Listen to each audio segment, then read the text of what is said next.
101.8 WCRFM. It is a station with more for Wolverhampton. Now, I'm kindly joined this afternoon with urban street photographer Gareth Dukes. Good afternoon. Good afternoon. Hey, now I've just been looking at your website, the Gareth Dukes website, and you really are capturing and fusing humanism with urban and commercialism as a photographer. Can you explain how your photographs, get given birth to? What happens? What is this process, Gareth? Thanks very much. Well, I wander through the streets trying to catch chance encounters and random moments. None of my photos are set up or constructed. I just wander around and try and look for beautiful juxtapositions of people and images. Maybe sometimes it's an advertisement, sometimes it's graffiti, sometimes it's a piece of urban sculpture, urban furniture. Now, you have a classic one from 2007 with, I don't know if it was set at a football ground. I mean, it gives you a sense of you're not quite sure where it is, but the caption, sorry, is underneath it. Somebody's being sort of backed up the wall by, the 5-0, shall we call them, and you've captured the look on the guy's face. Now, you can't make that or construct that kind of stuff up, can you? No, when you look at it, it is quite an intense photograph. Like he says, it looks like it's at a football ground. It was actually taken just in a city centre, just a general urban environment. The guy had actually just been having like a little argument with his girlfriend. I think it was about the shopping or something like that. Maybe she spent too much money, and the police seemed to intervene unnecessary. And I've just managed to capture the moment between it. Well, this is it. This is the beauty of the art within your photography. It's very free-flowing. It's not constructed. You're not even thinking about the lighting, but your lighting on most of it is absolutely perfect. So let's talk a little bit about the politics. When you travel, you are an international photographer. It's not that you just capture these people on your own terms, in your own area, because you are a Dudley boy, aren't you? Yes. So let's talk about when you visited Athens recently and the correlation between Athens and Northern Ireland and the urban art there. Can you tell us a little bit about what you found? Yeah, I've done a lot of travelling now. I travelled to Greece 5 times between 2013 and 2014. I found it quite an interesting place, very vibrant, very exciting, especially with the underground art scene. There seemed to be a very strong movement going on due to all the political turmoil that was going on. There was a lot of underground art movements, a lot of art groups merging together, showing a lot of solidarity between art groups and the relation to politics, the situation that was going on in the country politically. Now, funny you should say that. I recently visited the Belfast Troubles exhibition up at the gallery here in Wolverhampton, and I spoke to a local Belfast artist called Kim Mahoney, and she said you either got creative or you got involved. So I guess it's an artist's way of interpreting a very difficult political time and trying to make some sense out of that. Yes, a lot of my work is trying to make sense of what's going on, trying to get an understanding of how images and how especially photographs are used to try and persuade people in especially political times where there's a lot of political upheaval going on across Europe.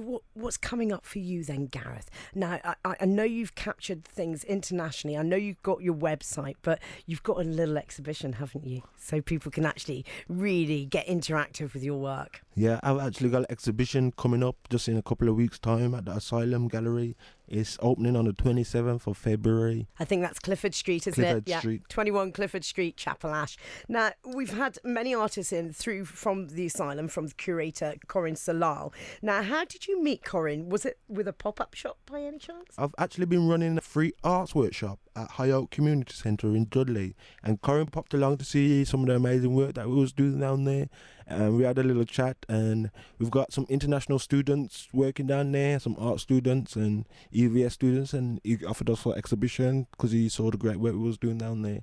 So over the last few weeks he's been supporting us and helping us create and organise this exhibition. It's all about being linked in, especially as an artist. Now, Gareth, talk to us a little bit. Why did you want to establish this international group, and how did it come about, please? It's from, as I say, being in places like Greece and Spain, through doing projects that I've been sent on through my organisation, High Oak, and seeing how organisations are coming together, how people are coming together and showing solidarity and showing new movements with all these problems happening in Europe. I just wanted to try and come together. And so you thought you'd instigate a little group, home group over here in the Black Country in Wolverhampton, in Dudley itself. Now, how many different countries have you got attending these workshops? At the moment, we've got 6 different people from 6 different countries. We get a lot of homegrown artists come along, and then we've got people from Spain, Turkey, Austria, Germany and Poland. Well, you really are keeping it live and you really are keeping it real, Mr. Dukes. And I do suggest if anybody hasn't seen your work, then they log onto your website. Come on, give us your address of your website. It's www.garethjukes.com. Gareth, I look forward to your exhibition. So it's next Friday the 27th from 6 till 10 p.m. Wonderful. Gareth, thank you so much for taking the time out to talk to WCRFM.